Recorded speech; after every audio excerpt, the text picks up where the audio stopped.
આજે તો ઘીનારી ખીચડી બનાવવાની છે. તો 5 જાતની દાળ અને ચોખા લઈ લીધા. પછી સિંગ તેલમાં આદુ લસણ ને મરચાં વગર કરી નાખ્યો. પછી ડુંગળી નાખી દીધી. આપણે વટાણા, ગાજર, ટમાટો, લીલું લસણ અને બટાકા ઉમેરી દીધા.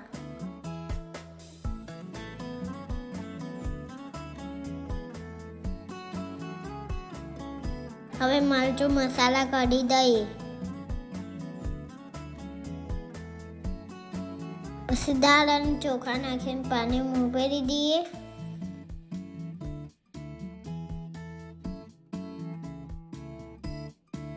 મસ્ત ખીચડી તૈયાર થવા આવી ગઈ છે. તો કોથમીર ઉમેરી દઈએ.